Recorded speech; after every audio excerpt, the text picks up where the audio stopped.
Thank you for coming. I don't know how many folks here are new, but this is the East Brunswick Astronomy Club. So it was founded here to help increase education and knowledge about astronomy to the community. We meet typically the third Thursday of every month. It can vary occasionally, and it's usually combining lectures, discussions, telescope observing, and sometimes some activities.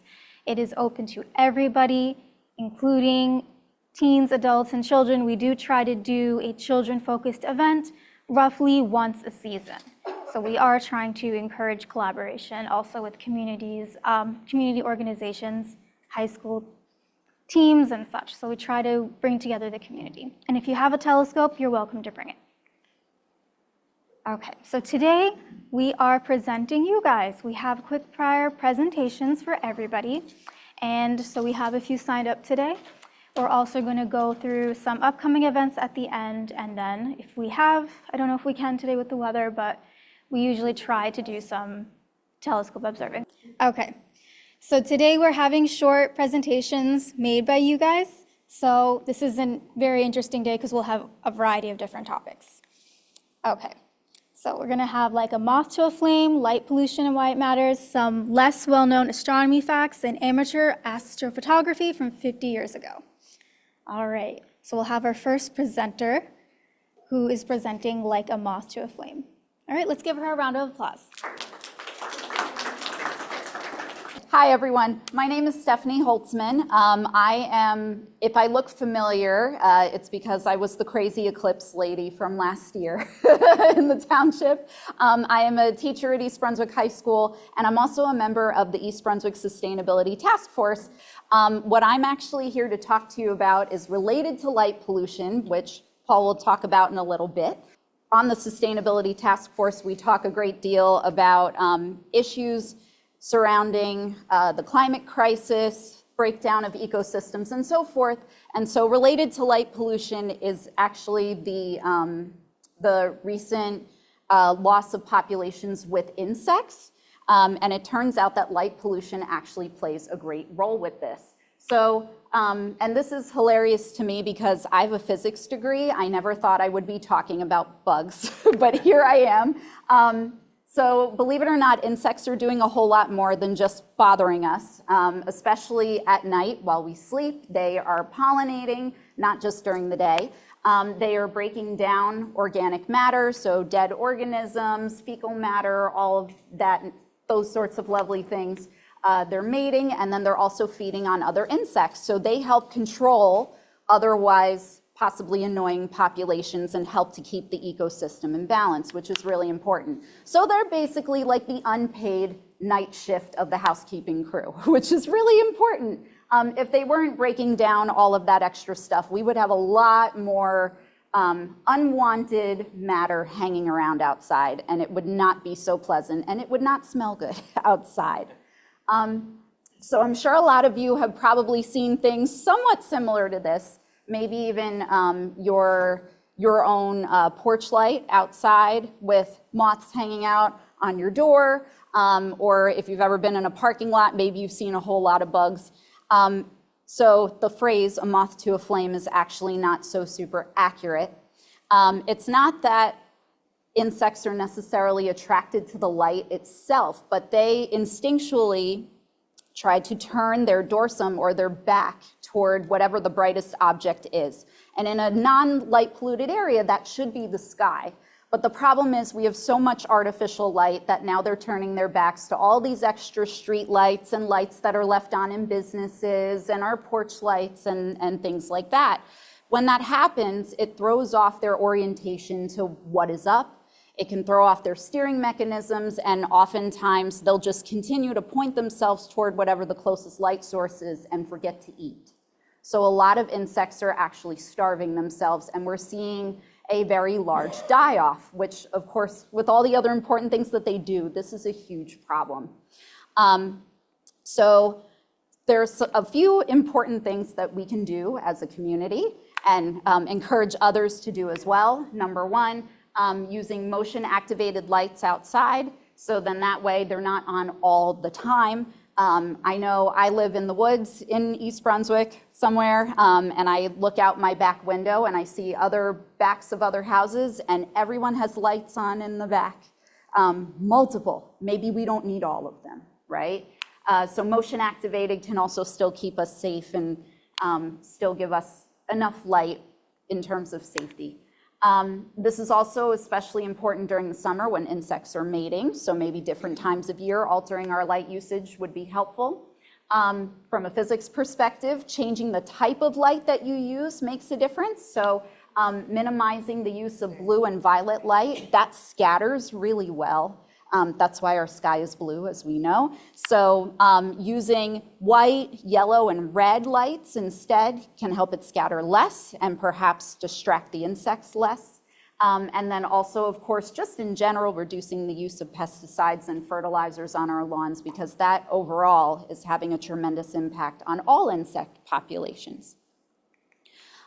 So here's just a quick little overview of different causes of the insect population die-off. When you look at where light pollution would fall, that urbanization and the 10.7% light pollution would be included in there. Of course, all the agriculture and pesticides is very high up on the list. When you take a look at those high impact ones that are making up a big portion of the pie graph, you notice especially that these are human caused issues. So our behavior can make a really, really big difference in helping insects to thrive. When we look overall at the decline of insect species and compare them to all vertebrates, birds, amphibians, and so forth, large animals, we really should be more concerned about their die-off than some other species in a lot of ways, especially when our food supply relies so heavily on them pollinating and cleaning up that dead matter outside. And it's not only bees that pollinate, butterflies, beetles actually pollinate a lot at night as well. So those ones in particular specifically associated with pollination are the ones most at risk. So these are some key things to think about when you look at your lights, look at possibly replacing some things outside in your home. And of course, when you're thinking about getting the best look at what's in the sky, which Paul will talk to you about in a little bit. Thank you so much for your time. So originally the order was a little flip-flopped. I was going to lead in and then we were going to move on to the insect presentation, but no worries, just as easy this way. So my name is Paul Framhein. I serve as the VP of Technology for the club. You've probably heard me give part of my spiel before. My day job, I'm a systems administrator for Rutgers University. So I like complicated things, and I tend to be interested in technical pursuits. So why astronomy? Well, photography, right? So I like photography, videography. It just kind of flowed into, when the pandemic started, I get a telescope like me and everybody else on the planet. And I started into astrophotography. And one of the big problems for astrophotography, especially in a region like where we are, we're suburban, we're very close to a number of city centers, and you can tell when, for example, a lot of folks, I watch a lot of YouTube in order to get some information about astronomy and about astrophotography in general.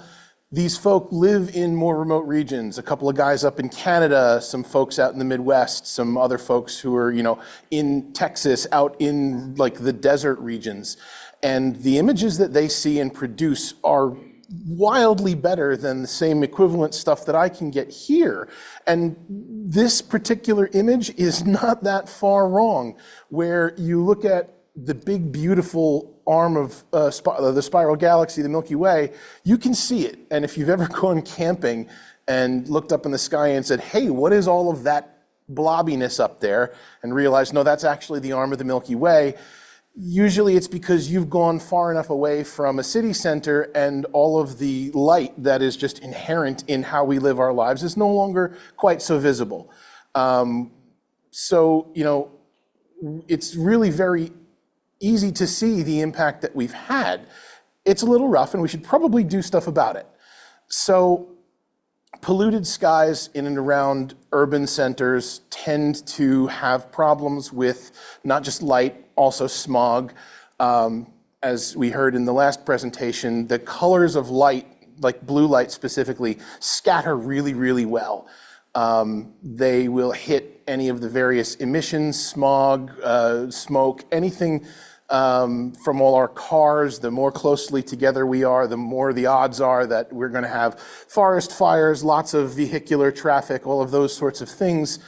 And they tend to make it better for light to disperse. So you'll end up with this kind of diffuse glow that's not really what you want when you're really trying to focus in on, no, I want light from stars that are 50 million miles away. Really easy to get lost in the sauce. So a lot of astrophotography tends to be taking long exposure photographs, as many as you can over a long period of time, to gather as much light as is possible. And one of the big challenges of that is you really want to try and only get the light from the sky. When you look at telescopes that are specifically constructed for astrophotography, you'll see that internally they have matting and baffles and other internal features, the design of which is entirely around trying to eliminate extraneous light. You know, some of the more recent telescopes that have come out from companies like Apertura, they actually go way out of their way to provide covers for all of the possible places that light could sneak in through seams, like the secondary mirror on a reflector telescope. They'll go out of their way to seal the chamber. So the only possible way for light to get in is through the end that you actually want. Now, we measure light pollution on, generally the quality of our sky using the Bortle scale. And it's pretty much a 1 through 9 style graphing. 1 is awesome, 9 is really, really bad. We're an 8.2-ish around here. And it goes in grades, and it's by an order of magnitude. So it gets much, much, much worse as you get to the 9s, and it's incrementally better as you get down to like class 3, 2, and 1. Pretty much when you get to a 5 and below, pretty good, actually. It doesn't take a whole lot of effort to see some really cool things. Once you've gone above a 5, now you really need to expend some effort in order to get rid of the light pollution. So in the case of like what I do, again, complexity appeals to me, so I practice what's called narrowband astrophotography. I have a camera attached to my telescope, but it's not just the camera. There is a filter wheel that goes in front of my camera, and it has elemental filters, and I look at just the specific light from, a couple of very specific chemicals. Most of the time, because stars are big fusion engines in the sky, I'm looking for hydrogen, sulfur, and oxygen. And those 3 specific elements were kind of made famous by the Hubble Space Telescope. It pioneered narrowband astrophotography on a scale that really people could appreciate. And you map the hydrogen, sulfur, and oxygen bands over to red, green, and blue, and it builds a composite image, and you get to see something like the famous Pillars of Creation photograph taken by the Space Telescope, which I've tried to recreate kind of successfully. It's amazing the way that technology has happened, that a bunch of years ago, they spent like $12 million putting the Hubble Space Telescope into the sky, and now for a relatively obtainable amount of money, I have a telescope in my backyard in a bad sky that can take that picture. It's kind of crazy how far we've come. Really awesome, but we can do better. Now, the effects of light pollution, not just on hobbyists like me, it disrupts our wildlife, it wastes energy. Do we really need all of this light? It obscures the night sky, makes it hard for not just amateurs, but professional folk to take scientific measurements. It's the reason why we build major observatories way out in the boondocks. We've seen a couple of presentations here about folks that really do hard science. Some of Charlie's folk were talking about pulsars and the big radio telescopes that feed into that whole line of research. And while the radio telescope wouldn't be bothered by this, most of the visual observing folks that are looking for to look for variances in how stars live, burn, and die, they will be very, very affected by light pollution, which is why in a lot of cases, they'll try to get a telescope outside the atmosphere. But that costs an awful lot of money. It's not really obtainable for everybody. So we build the big telescopes out in the middle of nowhere where there is no light pollution. And also, light pollution will bother your health. In many cases, our physiology doesn't like being exposed to bright light before trying to enter a sleep cycle. Anyone who's ever suffered from doom scrolling on their phone, you pick up your phone, you keep reading, scrolling, you're receiving lots of artificial blue light, and you can't go to sleep. That's because we're messing with our own internal biochemistry by exposing ourselves to this light. It's not a good place to be in. If you can stop doom scrolling, please do so. It's not a great place to be. But just like it affects us, it affects insects. We just had a great presentation on that whole arrangement. And it's really, we should be more judicious with what we do. Now, what do we do about all of this? Yep, we can absolutely use shielded light fixtures. I wish we would. As I mentioned, I like astrophotography. I live in the area. I'm in South River. I live in front of an apartment complex. And I have what I jokingly refer to as the Stalag 13 lights. They have a bunch of safety lights that are on the back wall of the apartment complex. And they're not shielded. They're just these big, giant, I think they're sulfur-based lights.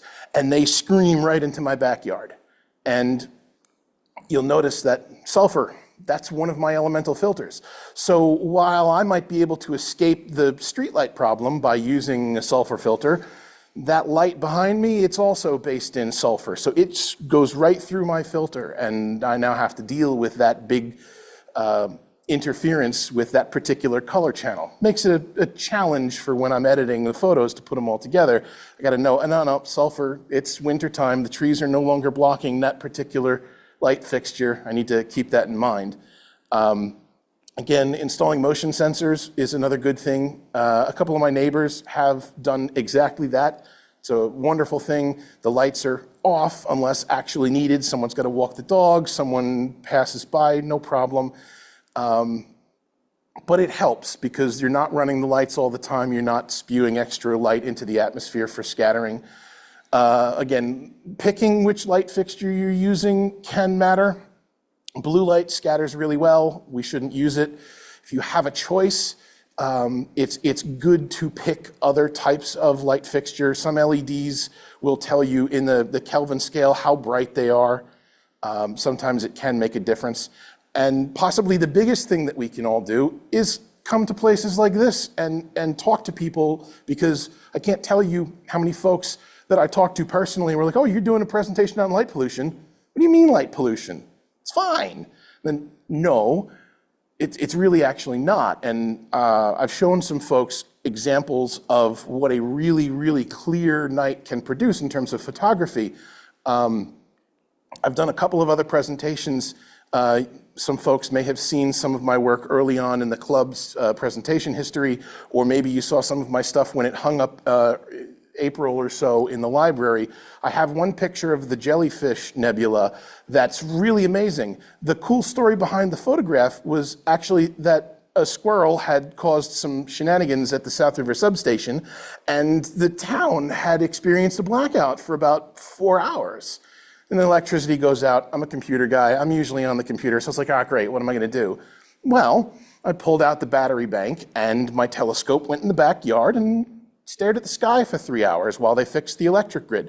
And it turned into one of the best photographs I've ever taken, because there was no light around us. That little event, inconvenience though it was for just about everybody, produced really noticeable differences in the work that I was able to produce. So if you don't think it makes a difference, I promise you it really does. If any of the things that you've heard about light pollution inspire you to do something, you want to know more, please think about what you can do. You can learn more than what I've presented here over at darksky.org. please, by all means, grab me after the presentation. You want to talk about this or anything related to astrophotography. I know that there's going to be something interesting about astrophotography from eras past, right? I'm bleeding edge. You're going to see some of the techniques that where I came from I think we've got Charlie next, and then you'll see some fun stuff with some show and tell that I'm really glad made it to the presentation. And with that, I'm going to hand it back over to Charlie and Meg.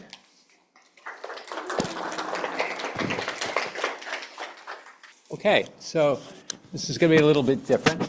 These are just some facts that I think were kind of a surprise, and I thought we'd like to share them with you. These are some things we researched recently. So this is my grandson, Zachary Greco. Zach, why don't you step up here? And so we're gonna share these facts with you and take turns talking about them. The Earth has been starting to slow down spinning at around 1970, but at around 2020, it started to speed back up. No one knows exactly why. The change is very small, but the smallest ever recorded day was recorded on July 5th, 2024. It was approximately 1.66 milliseconds shorter than the usual 24 hours. If this continues, a leap second may be subtracted from a day in 2029.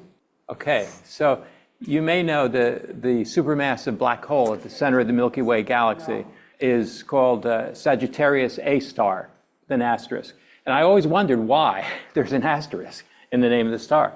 It turns out it's a funny story. Robert Brown is one of the co-discoverers of Sagittarius A star. And when he discovered this, he found it was very exciting. He felt it was very exciting. And he had done some work in physics, and he knew that in physics, if an atom is excited, they denote it in a notation with an asterisk after it. So the only purpose of the star in the name was he added it to show his excitement for having discovered Sagittarius A star. That's where it comes from. The Earth's sun contains 99.84% of the total mass of the entire solar system. The sun's diameter is approximately 865,000 miles. The sun is so large that 1.3 million Earths could fit inside of its spherical volume. You have a question? What is spherical volume? Ask him. The sun obviously is a sphere. If you calculate the volume of the sun, it's a total amount. If you put a lot of little Earths in it, the Earths don't fill up all the space because they bang into each other. Little Earths will, if I have a big sphere and then I put two Earths in, well, this space between the Earths is dead space. So you put a bunch of circles together, they don't touch on all surfaces. So the number that can go into the sun, the number of Earths that can go into the sun is less than its total volume. This is very interesting because I had no idea this happened. Apparently the Earth shakes every 26 seconds. No one knows why. It was discovered in 1960, and it's a relatively small seismic pulse, strong enough that instruments pick it up, but not strong enough that anybody feels it in the ground. The pulse they determined in 2005 originates from the Gulf of Guinea off the Western Africa coast. And to this day, there's no real scientific consensus as to why it occurs. There's some theories, whether it's something to do with volcanoes, something to do with waves, but there's no definitive answer. In 2011, scientists discovered the oldest and the largest body of water in existence. The volume of the water is about 140 trillion times the size of all the mass or whatever. All the water on it. Of all the water on Earth. That's enough to provide every human on Earth with 20,000 times the amount of water on Earth. The water was discovered around a quasar that was spewing out energy. This energy, he slammed or forced the hydrogen in. We've probably all heard the expression, the dog days of summer, and for some reason, I always thought it related to canines, to dogs panting in the summer, the way you would visualize. Turns out it does not. That the star Sirius in the constellation Canis Major is called the dog star because the star actually forms, according to the ancient Greeks, the eye of the, or ancient Romans, I guess it is, the eye of the constellation Canis Major. Sirius is the brightest star in the sky. And the ancient Greeks and Romans believed that when this bright star came up at the same time as the sun did, that is what caused it to be so hot. We know now that has absolutely no bearing whatsoever on the Earth's temperature, but that's what they had believed. That's why we say the dog days of summer, because our friends, the Romans, referred to it as the dog days. And according to the Romans, it's actually a very specific period from July 3rd until August 11th. The radius of Pluto is about 715 miles, and the radius of the moon is around 1,080 miles. There are also other moons that are also bigger than other planets. For example, Jupiter's moon, Ganymede, and Saturn's moon, Titan, are both larger than Mercury. Earth's northern hemisphere, 75% of all humans live in the northern hemisphere. Earth's northern hemisphere is actually at its coldest when we are closest to the sun. So the Earth travels around the sun in a slightly elliptical orbit. It's about 3 million miles closer in the winter than it is in the summer. Now you would think that because it's closer, it would be warmer. But actually, because of the tilt of the Earth, the sun has to travel through the atmosphere at an angle, and it loses a lot of its heat in going through the atmosphere.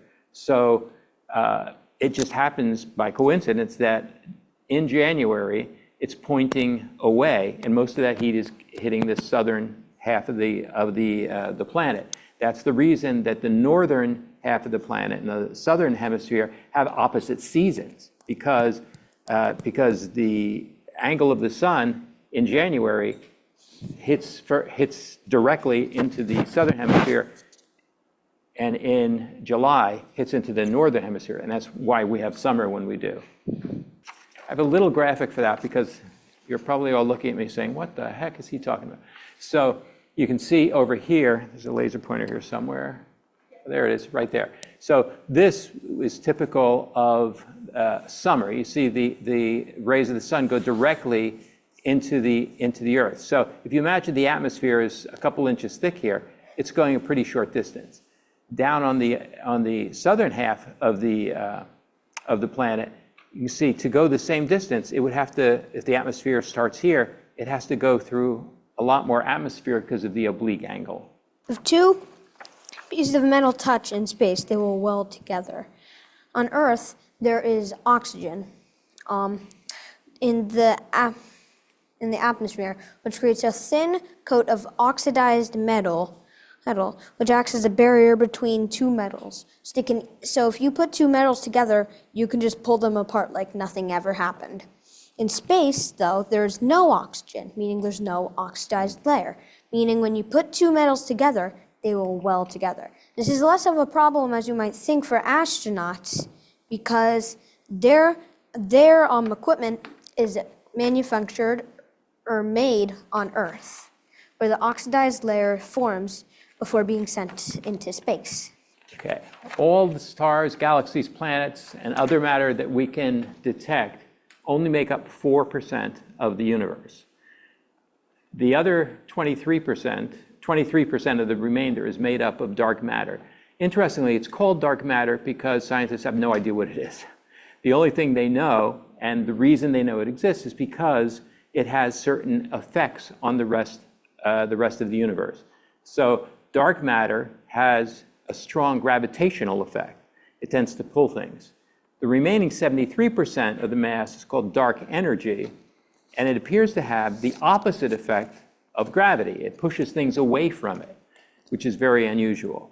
The term dark matter was first proposed by Fritz Zwicky in 1930 when he was doing research, and everybody assumed at that time that the universe was following Newton's laws. And as Newton predicted, if the Big Bang blew everything away, it should be slowing down and eventually falling back in. But he discovered that wasn't what was happening at all. And so he proposed that this dark matter was part of the reason that this occurred. And now this is a major research area. They're trying to figure out what is dark energy, what is dark matter, what does it do, how does it work? This has nothing to relate with space, but Well, it does, but he obliquely. put it in, so. The International Space Station is actually the most expensive item that humans have ever created. The International Space Station, aka the ISS, is worth $100 billion. It is a collaboration between the space agencies of the US, Russia, Japan, Europe, and Canada. No. It has been continually occupied since 2000, with a full-time international crew conducting experiments and research. Some results of their research includes insights on diseases, treatments, and drug delivery systems, as well as the development of new water purification systems. And I think that's it. And you're correct. Thank you. Okay, take this. Anyway, I want to talk a little bit about, if you go back to the 1970s, the early 80s, what was going on in astronomy back then. And the first thing I'm going to say is we had no computers, right? Computers were something you went to work and you punched holes in little cards and you ran them through the machine, and 2 days later you found out if you missed the left parent or something like that. So we didn't have computers. So in keeping with that spirit, there's going to be no slides. There's going to be no PowerPoint presentations. All you're going to get is me and my toys in front of me here, okay? So what did we have in the 1970s or so to do astronomy? Well, first of all, we didn't have any really fancy electronic software programs, but what we have is little hand star charts that somebody put together, and put a little thumbtack in them, and you could rotate them with the time of the day and all, and you could see what kind of stars were coming up. And we also didn't have, how many people saw the eclipse a couple months ago? I'll bet you all got your fancy $1.25 glasses, or you got them free here at the library, right? Well, we didn't even have glasses to see the eclipse. So what you did back then, this is a homemade viewer. You got film. Everybody remember what film was? Some of you younger people probably don't. But you used to get a roll of film, and you'd open it up, and you exposed it, and then you got it real dark, and then you had to have it developed. And that's what this is. This is a roll of film, and I put two eyes in there, and I watched the 1972 solar eclipse from the Chesapeake Bay Bridge, just north of Virginia. And I guess they say today if you use it, you should go blind, but I'm still here, so I guess it worked then. In fact, I did take a couple sneaks at the last one just to make sure it was to work, but not for very long. I went back to my modern glasses.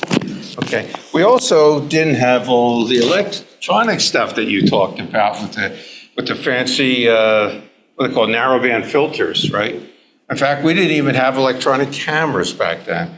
We had basically the old single lens reflex cameras, the Olympus OM1. Any of you guys remember one of those? That was a very popular one back then.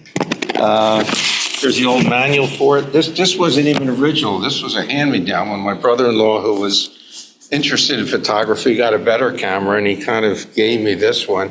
And you notice what's missing on this. There's really no lens in it at all. It's just a shell that holds the film, and you could set the settings, you could set the exposure. But what you did, there was what'd you call it, a T-ring or something? Yeah, there was a T adapter, and you actually screwed this right into your telescope, okay? And then you just looked at it, and you pretty much had to guess what the exposure was, because you didn't have any f-stops or computers to tell you that. So you took a half a second, a quarter second, 1 second, 2 seconds. You took them over to the Moto Photo. Anybody remember the Moto Photo on Route 18? You could get your film developed overnight or in a couple of hours, but half the time I had to explain to them what they were doing because they didn't know how to set the colors. And, yes. You come up with green moons and stuff like that. And then you have a whole series of them, and you say, oh, the 1.5 second, that worked. One's overexposed, what's underexposed. So you sort of kept with that one. So that was some of the equipment we had. And, the other things we had back then, you did have Brian Wilson and the Beach Boys back then, who just recently passed. So that put us in the framework of what was going on back then. That was popular. And what was also popular back then was building your own telescope, which I guess is pretty much unheard of today because you can buy them relatively cheaply and they can work wonders.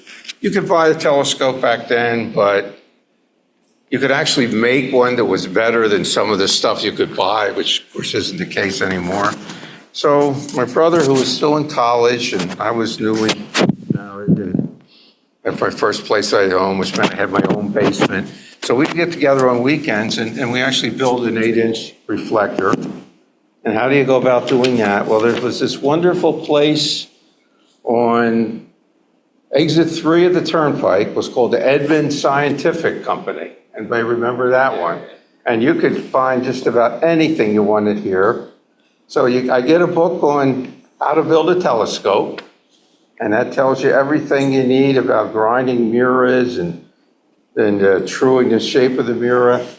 And then when you're done with building the actual telescope, then they had another book called How Do You Mount Your Telescope? So you could build one of these, and I built one out of steel pipe that I used to work in a refinery, and I got some surplus 4-inch carbon steel pipe and made some wooden stands, and I made a stand just out of that. And the biggest thing was actually grinding the mirror, because the way you make a telescope mirror is you get a big plate, and these are mascara. These are about 8 inches, so that's the size of the telescope mirror you would make.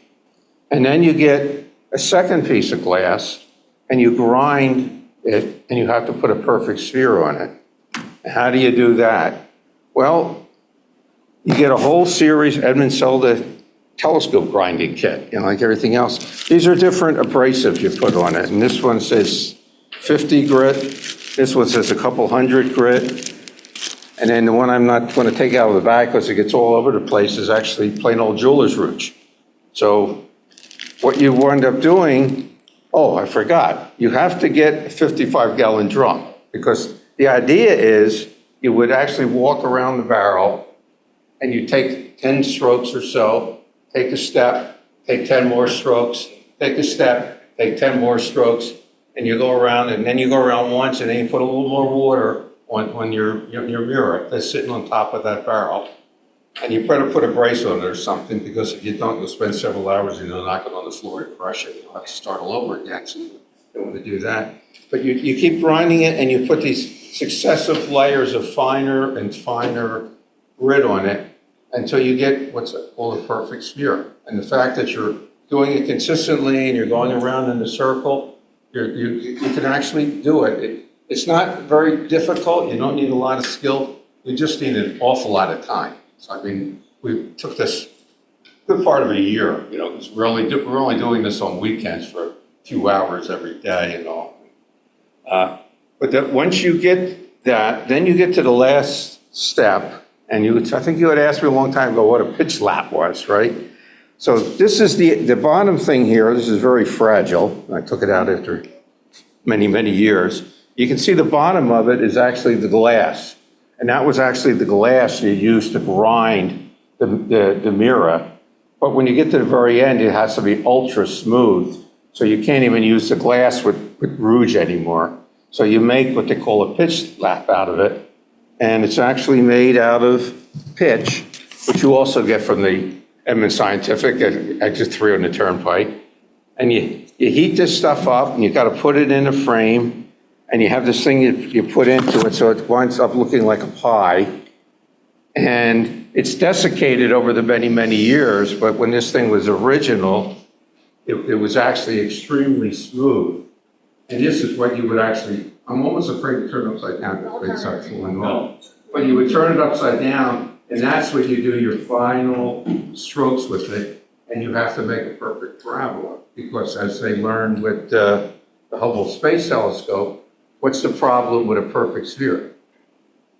Not very well, right? Yeah, you get spherical aberration, right? So the very final steps is you got to correct that sphere to a parabola. And that's where the skill part comes in. And so you do this with this at very small, very careful strokes. And now you start having to correct it. And believe it or not, you got to correct it to angstroms, which is what, 10 to the minus eighth millimeters or something, an incredibly small thing. But you can actually do that by hand.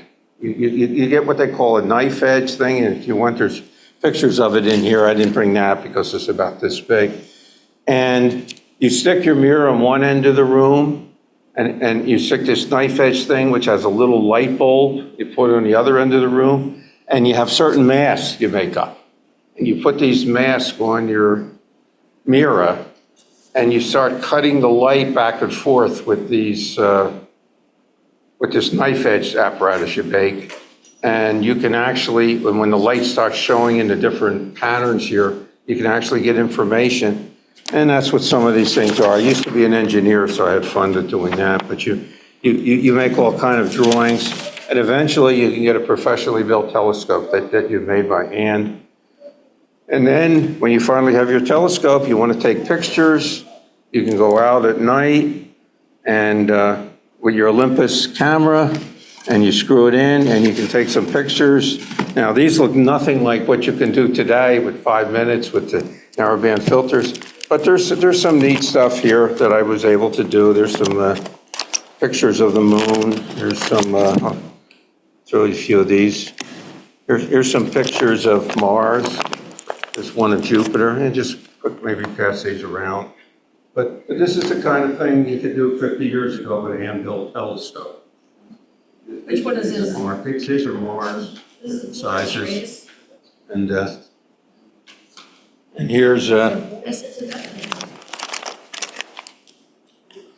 here's one here. Here's some neat Mars craters.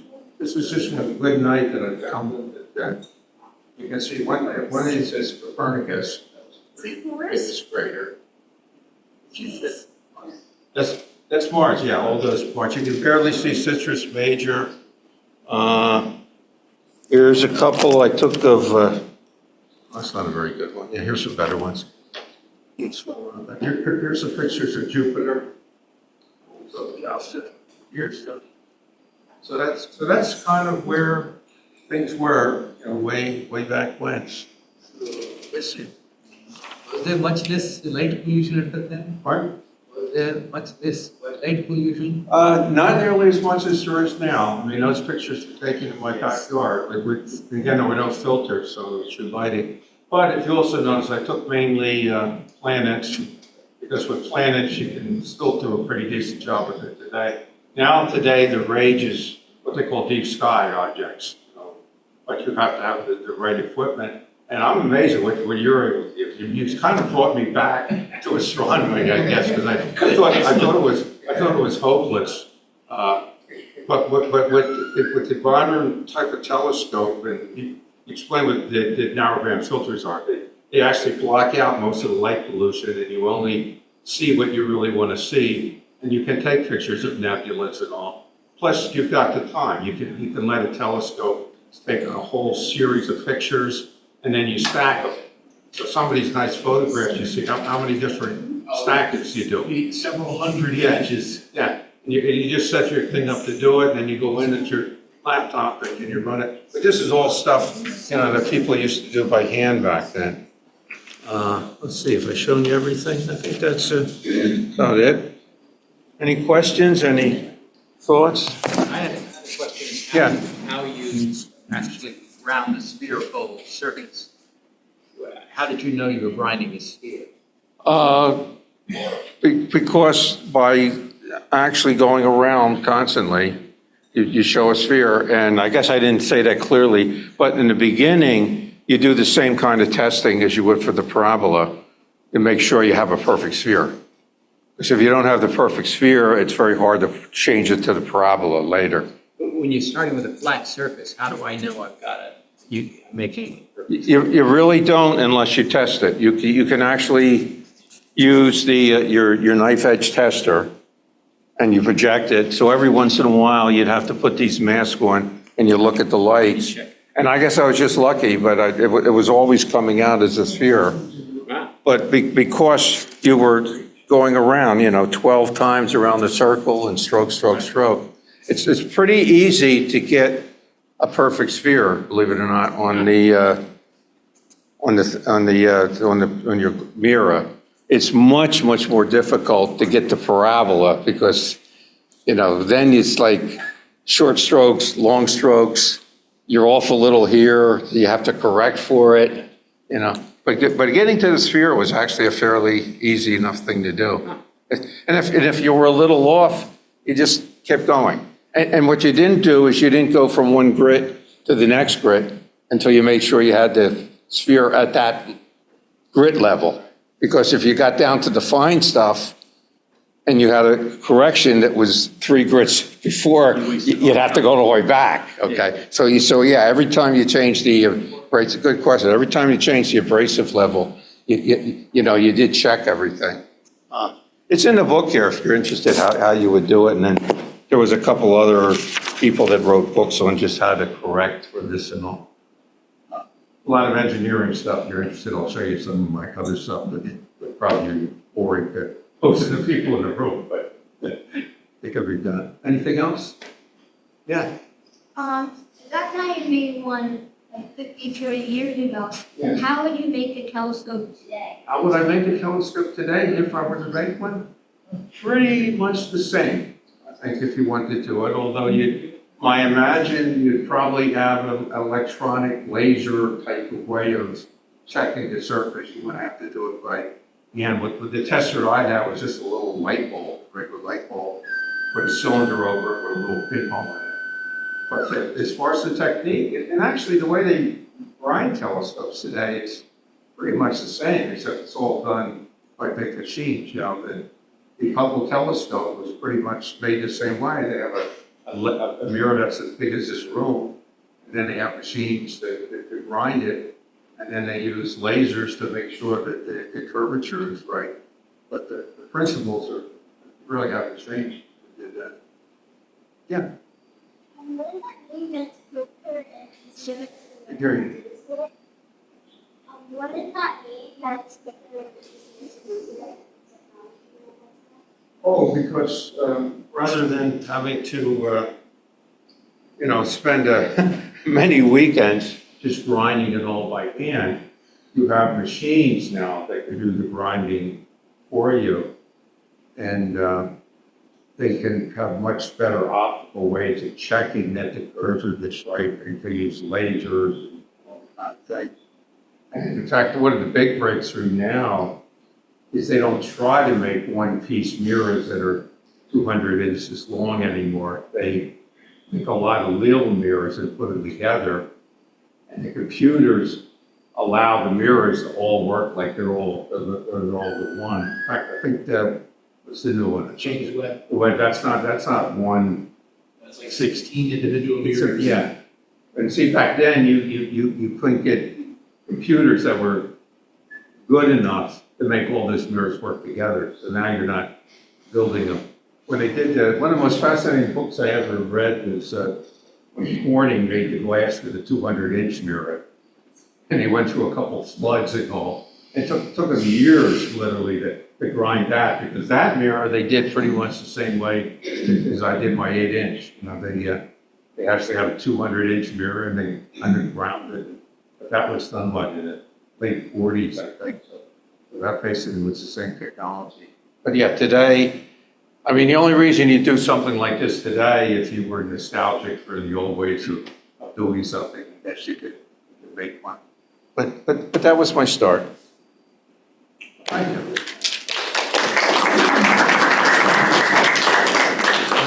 Put this away because it's a scratch.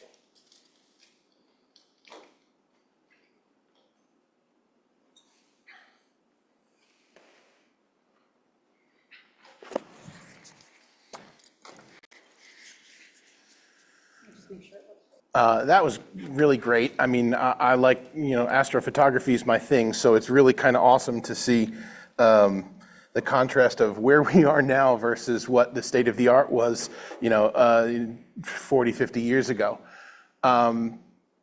So this slide that we're looking at now is a conditions overview, what our cloud cover potentially looks like. This is from a tool called Astrospheric. Obviously the top is a picture of the proposed cloud cover from weather models. The middle band that goes from white on the left to bluish on the right is a measure of how good or bad we think that the viewing is going to be this evening. This slide was taken yesterday. The conditions are slightly different now. Just wait for my phone to update. We got like a 50-50 shot. There's some cloud banks kind of moving in from the hurricane that is making some other folks' lives real interesting at the moment. But we may have a chance to actually see some things. I dragged my father's 6-inch Dobsonian down, so we do have a telescope to look through, assuming that the sky cooperates. I stuck my nose out the door a few minutes ago, and we got a shot. We'll see what happens. Of course, it'll be the night that Isaac is not here that we can actually look at some cool things. But maybe he is the problem. So in terms of what's in the sky, this is another screenshot from a program that we tend to like to use. It's called Stellarium. Basically, it's a map of what's in the sky. You can either call up a particular time and date, and it will provide a map of what you should expect to see in the sky, or you can search by object. If you want to see, for example, Mars, you can punch Mars in, and it will try to bring you either, if Mars is currently in the sky, it'll point it out, or it will try to forward you to what the next available time is for the particular object you're looking for. Today, we might be able to see Mars. I'm not sure when it sets today. It'll be soon. It's going to be visible maybe low in the western sky. We're probably not going to see Saturn, Neptune, and Uranus. Saturn, it rises at about 9 p.m., so we have half an hour for that. Maybe if we spend a lot of time looking at Mars, or maybe potentially the moon if we can find it, maybe we make it there. Not sure. We'll see what happens. If you are interested in meteor shower, we are still in the Perseid meteor shower. We are past its peak, but it should still put out a few per hour visible around about maybe a little bit after midnight if you feel like staying up. I will be in bed. I had a long day. So I think we're going to try to do some observing. We'll see what happens. But on to some upcoming events for us, and then some stuff with related clubs. Yes, sir. Before you move on, I just want to point out, those two programs that you used here. Yes. These are free. Oh yeah, no, these are free.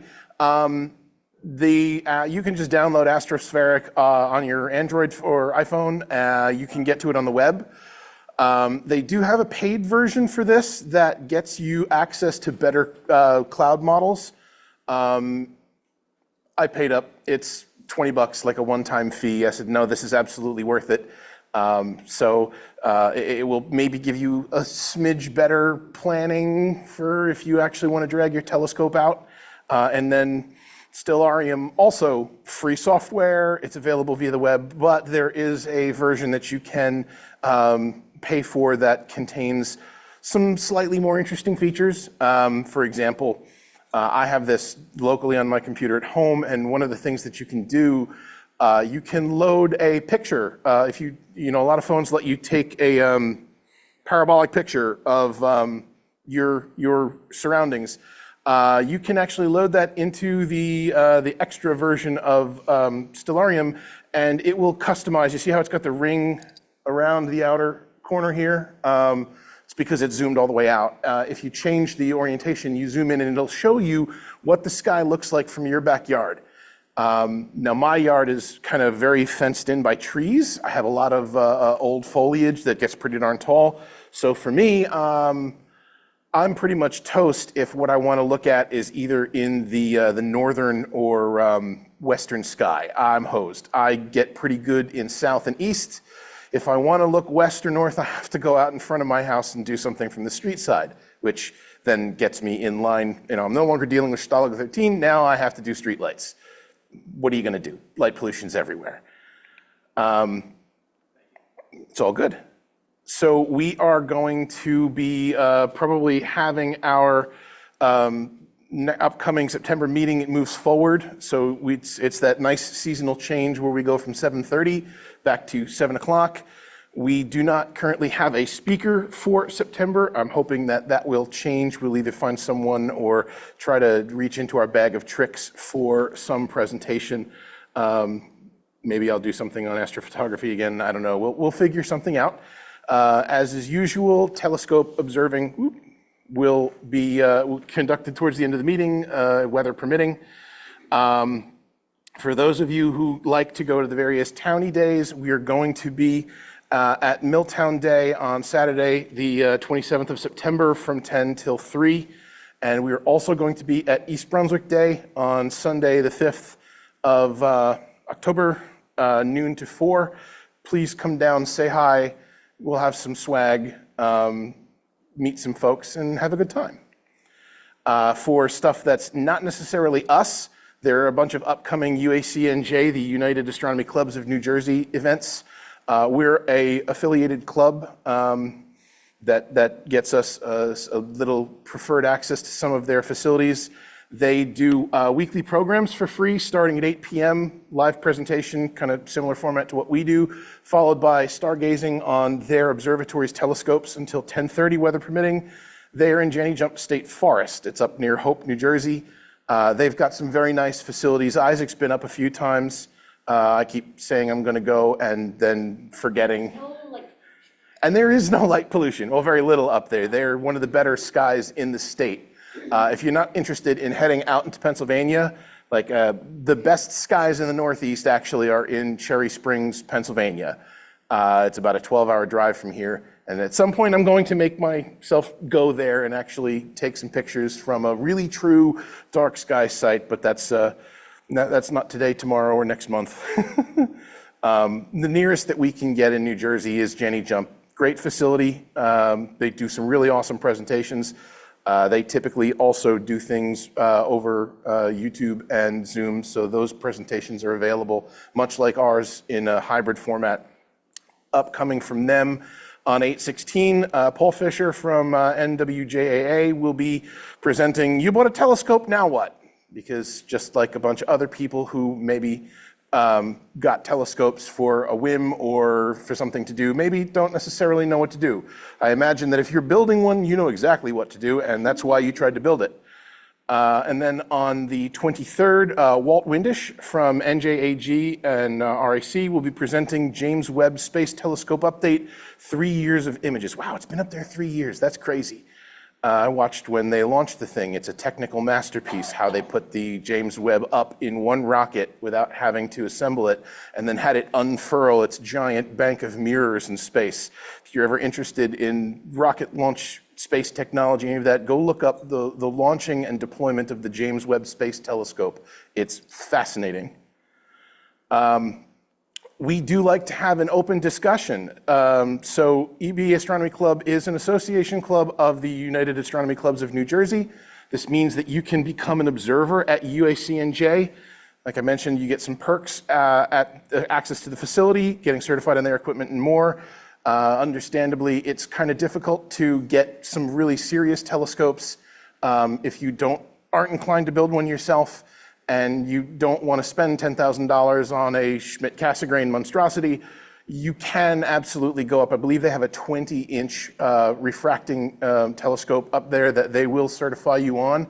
And when the club isn't doing events, you can go up and use their facilities to observe through their scope, potentially using your own equipment.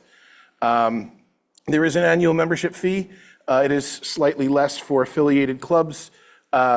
You can follow this link, scan the QR code to reach their informational pages about all of that stuff. We also got added to the Night Sky Network from NASA, which is kind of cool. I was always a space camp kid, and I really never thought when I was little that I would end up having a nasa.gov login, which is part of how we manage the Night Sky site. This is a wonderful event for us because anyone who's looking for a club can hop on the Night Sky Network. We'll be listed, and hopefully some folks will find us there and maybe join us in hoping that the weather is clear. One of these nights we will actually get outside and see something. Hopefully it's tonight. Thank you everyone for attending our August meeting. Hopefully there's some clear skies coming up. You can find us on Facebook, Instagram, using these QR codes. Are we done? Yeah, we're done. That's the last slide. So does anyone have any questions about anything at all that we presented today? Thank you very much, everyone. Wonderful to see everyone here, and we will try to see how these guys are going to treat us tonight. Thank you very much.